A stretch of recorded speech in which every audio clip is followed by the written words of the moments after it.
Welcome to the Social Podcast, where no discussion or debate is off limits. Hey, happy Tuesday, everybody. Welcome to the Social. We'd like to welcome back actor and comedian Nigel Downer to the panel today. Thank you. All right, Nigel, let's mix this up because we are starting with some relationship topic today. 68-year-old TV host Bill Maher admitted on the Him and Her podcast that, well, he's not that interested in dating women, quote unquote, appropriate for his age. Okay. And he also says, I don't care what you think about it. So it got us thinking, what is age appropriate when it comes to dating? Obviously, we're talking legal age. Yeah. Okay, everybody. So what's appropriate? First of all, Bill, owning your creepiness doesn't make it less creepy. Put that on the table. And on one hand, I agree with him because I'm at that stage of life where I would have zero problem dating someone who was, say, 10, 15 years younger than me, and also wouldn't have a problem dating someone who's about 10, let's not get crazy, 10 years older than me. That's it, okay. But this is different what Bill and men like Bill, and we've seen these men, these older men who get older and older, and the girlfriends stay the same age, between 20 and 25-ish, even 25 is a little old for them. And the problem I have with this is, why do you want to be with a person where you, first of all, don't have anything in common, there's that big age gap, and there's also that wage gap. And I always feel like whoever has the money is controlling the relationship. That's right. So why are with you with this young woman so you can control everything that she does, everywhere she goes, and you can always impress her, because God forbid you're with a woman who's your matched equal who will challenge you on things. Oh, funny that you say that. Nigel? Yeah. What's your age great. What's your age range? First of all, I will challenge you on this. No, I'm just kidding. I would never do that. I would never do that. I'm not winning. I think what the deal is here, and I think you made two really, really great points. I think it's, what are we talking about age-wise in terms of the years, right? Is it 10 years, is it 20 years, whatever that is? This is a 60-year-old, Okay, if he's 68, what's man. appropriate for him? Great. I think anywhere like, 50, I think. I don't think that's what he's saying. No, I don't think that's what he's saying. That's not what he's saying, but I think that's where He wants the daughter of the 50-year-old woman. 1,000% he does, yeah. But I think the biggest thing for me is that it's like life experience. Like, what things has your partner experienced or done, especially with the career that he's had? He has a lot to say. He has a lot of things to have a conversation about. What is that other person on the other side gonna have to contribute? I think that's the issue. He doesn't want anybody to contribute. He wants to be the only contributor in the relationship. Just to play, listen, I agree with everything you're saying, and I think if you are old enough to be someone's grandparent, you probably, that's the line, maybe. And Not even parents. Grandparents, right? Wow. That's for me. But if I try to see this through the other lens, through Bill Maher's lens, he's like, okay, so I might have money and I might have power, and this person that I'm interested in dating might be interested in both of those things. It's a win-win situation. Like, she's getting something out of this, I'm getting something out of this. Is that a problem? They're both adults. Consenting. It's consenting adults. Is that technically wrong? You know, I love to play the game here because I don't know. I don't know the answer to that. I think you're right. If nobody's getting hurt and they're consenting, eyes wide open, like, have at her. I am personally really disappointed in Bill Maher, and I'm not saying I always agree with everything that's all the things that he's done. You know, like, listen, he has a point of view politically for sure, but someone who is so smart on so many things, not everything, but somebody who's so smart and who really challenges people's thinking, and he's a brain guy. He's very cerebral. I'm disappointed that you just pulled a Leonardo DiCaprio on us.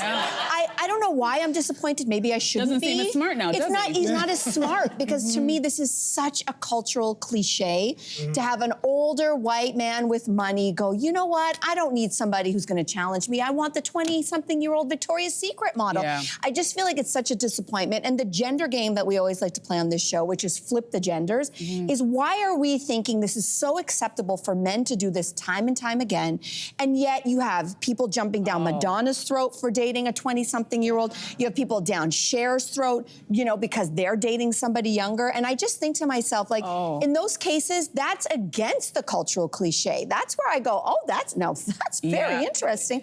Having said that, Ryan is 4 years younger than me. Oh, no. Which now, maybe it doesn't seem like anything now, but when we were dating, he was 24 and I was 29 when I met him. And I don't know why. It seemed like a huge gap.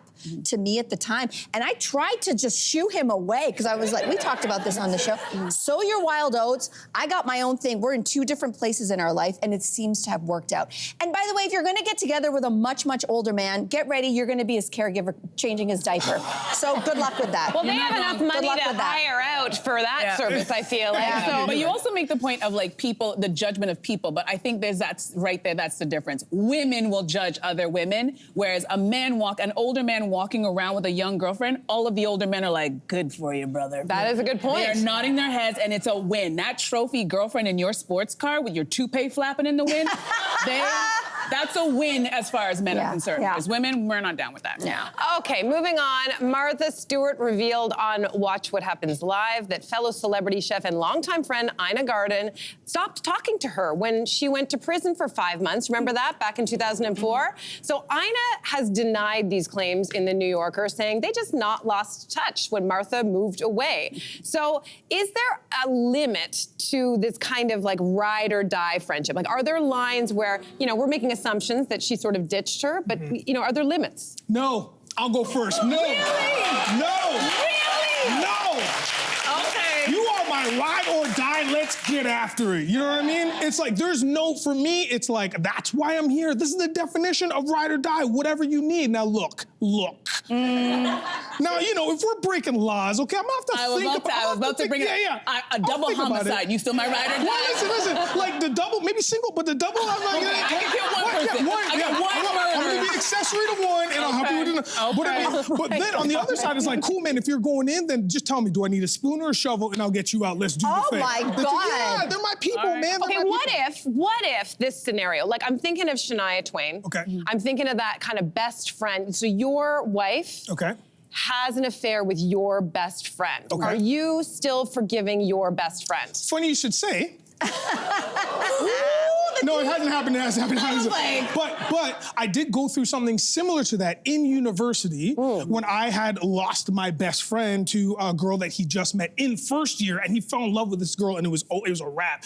And so we didn't talk, without giving you all the gritty details, we didn't talk for almost a decade because of it, but we still had the same friend circle, so we still had to go and party, and then we had to get over it, man. And it was like, I'm so glad we did, because now our friendship is so much stronger. Man, I tell the dude, I love him, I love you, bro. You know who you are, you know what I mean? And like, we hug and we're so much closer for it, right? But he's my guy. There's nothing I wouldn't do for him. Yeah. You have an opinion, Andrea? I love that for you.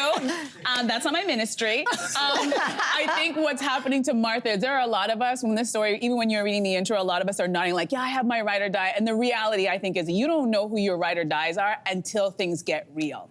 And I think a lot of us get real disappointed when we go through something hard and the person we thought for sure was gonna show up doesn't show up. And it feels like that's how Martha it's still in her heart. It's been years since she came out of jail years ago, but she still remembers that Ina didn't show up for her and never spoke to her again. So it's on Ina to make a phone call and be like, listen, girl, this is my limit. But I don't know. I don't know about the ride or die. I say we'll see. It's a case-by-case basis. Okay. Double homicide, I'm out. I do think, it's funny, because doesn't somebody become your ride or die because you've gone through stuff? I don't know how you become ride or die because everything's hunky-dory. Like, to be honest, right? Yeah. That's why I'm like, is this, even though, okay, oh my gosh, Martha Stewart going to jail, it just caught a lot of people off guard. But I just think, like, if something that your bestie, your ride or die does surprises you, were you ever that close to begin with? Because I think that your friends, you should know your friends inside and out. They're the constant. Loves come and go, partners come and go, but your true friends, there's that saying, a reason, a season, or a lifetime. But if your ride or dies are the ones that are there for the lifetime,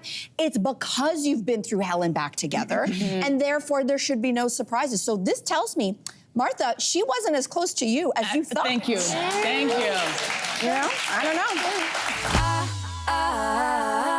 All right, Kendrick Lamar is opening up about the importance of getting in touch with his feminine energy. In conversation with SZA for Harper's Bazaar, Kendrick said the more he delves into his music, the more expressive he gets, and he can't do that with full masculinity. So Nigel, what's your reaction to Kendrick's thoughts on embracing femininity? Well, I'm scared now because you went like this. Sorry, I shouldn't have said it like that. But I think this is fantastic. I think this is great for him to say. And the reason why I'm saying that is this, is because just to kind of, as a black male, to kind of get in touch or to let people know that you're getting in touch with your feminine side, that's a big deal for us as a people, as a race, as a culture, as a black male.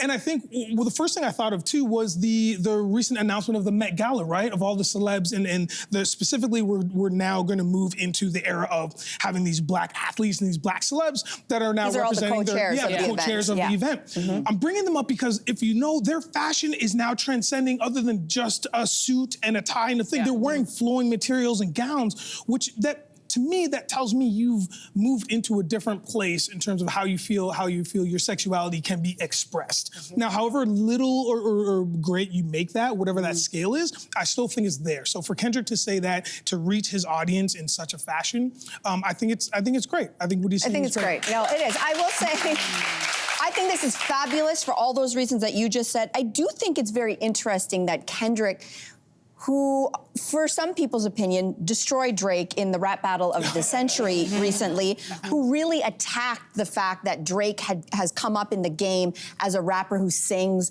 who's soft, who's in his feelings, who's not tough enough, he's not street enough, and all of a sudden, it's Kendrick who's like, I'm in touch with my femininity, but you were just cutting down another man for that. Yeah. It is classic. But not like criticize the thing you see in yourself. Of course. Right? So I do find that an interesting take, although I am supportive of Kendrick doing this. But I think when we kind of pull out more about masculinity and femininity, you know, in this culture where feminism and we're still trying to fight for equity for women, we have asked women for decades to man up, but have we asked our men to woman up? And this might be some of that, but I think that until the world completely flips in gender roles, until men are the primary caregivers, the nurses, the teachers, the daycare workers, and until women are occupying all of these male-dominated spaces, like the C-suite, like heads of state, like the head of the military. President of the United States. President of the United States. Until we get there, we need more people like Kendrick doing and saying this. Yeah. Agreed. I also, you went zoom out. I want to kind of zoom into this idea that there are certain feelings and emotions that are distinctly feminine or masculine. Like, where did we come up with this idea that things like, you know, being sensitive or soft or kind or expressive is uniquely feminine, and that being strong and being powerful and being assertive is masculine? Like, I think we first have to start on that micro level of dismantling this idea that qualities are gendered at all. They are not. And you know what? You and I are on the same page because on the one hand, I am glad that he's opening up, but it does sound hypocritical because of all the things that he has said about Drake and how a lot of the hip hop community feels about Drake. And at the same time, there's very little criticism over Kendrick's words about embracing his femininity. But even the way he described it, he's like, I grew up with a father who was very closed, you know, wall up. You didn't talk about your emotions. So now I'm delving into talking about my emotions. He also is an artist, so he has to tap into those emotions. But I'm like, so emotions for you and talking about the way you feel are still considered feminine? Because you're tapping into your feminine energy? Isn't that the very problem that we have with the language? It's like you talking about the way you feel is just you opening up. That's right. It's not tapping into a feminine. It's you opening up and being a full person. Whole human. A whole human, not a feminine person. So I had issues with it, but again, it's very interesting and it's so weird to watch the hip hop community go after one person for one thing, and then when somebody else does something, everybody's applauding it. So I'm just gonna leave that there. Okay, floating around the internet is this handwritten note from one Taylor Swift, you might have heard of her, who unsurprisingly has her own stationery. So what is interesting is at the bottom of the card reads, songwriter and feline enthusiast. So this is how she describes herself. So it got us thinking, if we had our own stationery, what would the bottom of our cards read to describe ourselves? So think amongst yourselves of your own. Nigel, what would the bottom of your stationery say? Mine would say, your brother, you're blurred. That's what mine would say. Yeah. What does blurred mean? You've explained this before. Oh, right. How dare you? I'm sorry. You are not getting that. You are not getting one. Nigel, can I ask you something? Yes. When you say blurred, it's funny and that's okay. Sure. Are we allowed to use the word blurred? No. Oh. I just wanted to clarify. No, of course you can. I mean, it'll be weird, I think. Wait, I'm confused. I can or I can't call? No, I wouldn't. Would you call yourself a black nerd? I'm not black. Yeah, so why would you use that'd be highly it? No, like, can I say, oh my God, Nigel, you're our favorite blurred? Oh, yeah, for sure you That's can. okay? Yeah, for sure you can. I'm nervous there for you. I was like, Melissa. Not today. Not today. We don't need the Black Lives Matter people. No. Do you have a line for yourself? I do. Let us rest in this conversation. I do. On my thank you cards, it says professional chatterbox, because I now get paid to chit chat. I was always a chatty. Designer shoe connoisseur. La la la. And nap aficionado. Oh, I love. I can take a 5-minute or a 5-hour nap and just be fine. So yeah. Oh, very nice. Very nice. Mine, should I do Mel this morning was like, I don't even know this. So I did one for Mel. So should I do Mel first? Yes, do mine. Okay, Mel, do we have this up, ready to go? Okay, Melissa would say Cuddlebug and Mistress of Menopause. Oh, I love this. That seems quite obvious, right? You're like, I can't even come up with anything. I'm like, to me, it writes itself. And mine would say soft-hearted rebel and pleasure pusher. Oh, I have one for you too, Cyn. Oh, you do? I couldn't figure one out for myself, but I said, I have one for Cynthia. Eternal sunshine of the sex-positive mind. Oh! Everyone should do this today for their friends. Do this activity. Anyway. Pretty fun. And speaking of friends, just to clarify, I just want to clarify. You want to go back to the last segment? Real quick, I have to clear that. Nobody slept with anybody out of the story I told earlier, just in case anyone was confused. Did anyone see that?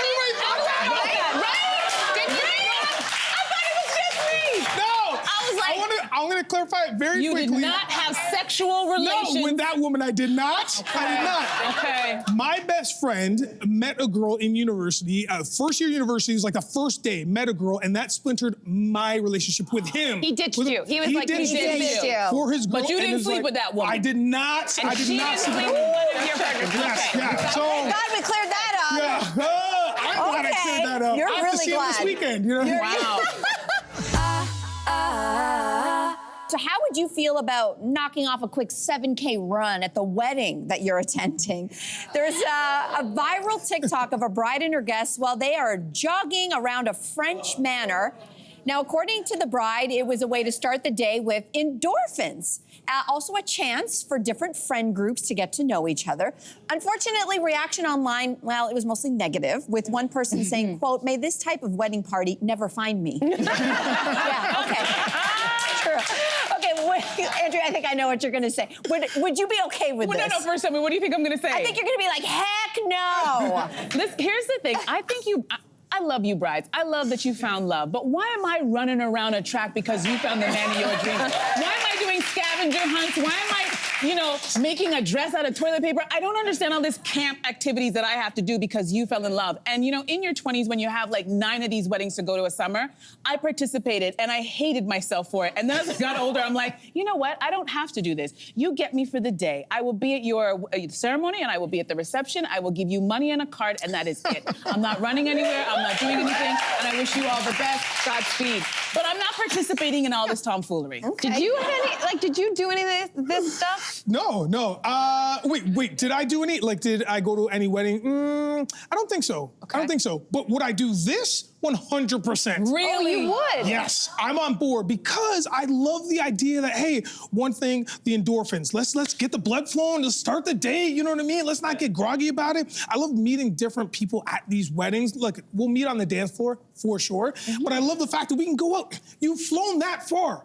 The average person runs a 7K in like 40 minutes to an hour. And you saw the video. There was a light jog. It was a light jog. Yeah, that was not a run. It's like, it's not the Toronto Marathon. 7K is 7K, Yes. baby. Yeah. Yeah, but when you're hanging out, imagine me and you running. So what's up, girl? That would never happen. I would be there with you, Nigel. Thank you. I have your back on this one. I think it's great. And I have your back because, first of all, it was optional. Like, the bride did not say it's mandatory. The itinerary says get your running shoes on and we're going for a ride. Pressure if Sure, everyone's yeah, getting up and doing it. I think it's friendly and it was kind of like they're runners, so I don't know if we filled that in. So the couple getting married, they are actually running the New York Marathon. So they were like their wedding was a couple weeks out from the marathon. Anyway, it's optional. However, I would say generally speaking, the older we get, I think the less open we are to spontaneity. I think the less open we are to fun. I think the less open we are to play. No, but what I'm saying is, think massage. every wedding starts to become cookie cutter to the wedding before. Well, to me, this and seems so, quite- hold on, but I did this in a wedding. If you guys know Seamus O'Regan, he's now a retired politician, but we co-hosted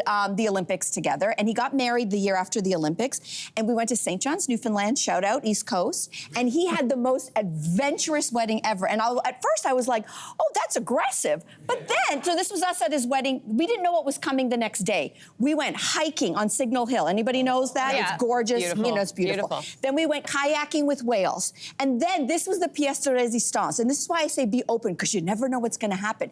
Middle Cove Beach, a rogue wave took out the entire wedding. A wave came in, it took us out. We were being saved and plucked out of the water. Now, that sounds terrifying, and it was.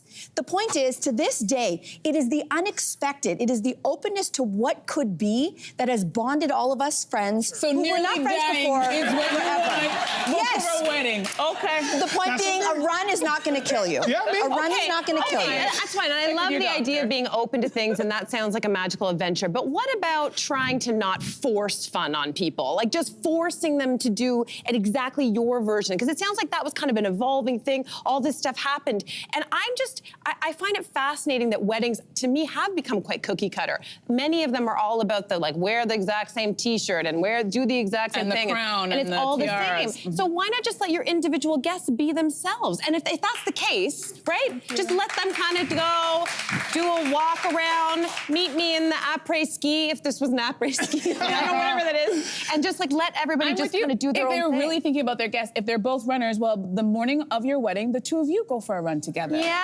And we will watch from our hotel rooms and go, look at that. That's so romantic. But then that means you didn't invite all of your ride or dies. Oh. Were they even? Were they even? Nope. It's a run or sleep, and I'm going to choose sleep. Hey, Nigel, first of all, glad that you cleared up everything earlier. Me and too. glad that you came back here to the show. Always great to have you. Thanks for having me. Pleasure. Thank you. Subscribe to the Social Podcast so you don't miss a fiery debate. Until next time, socialites.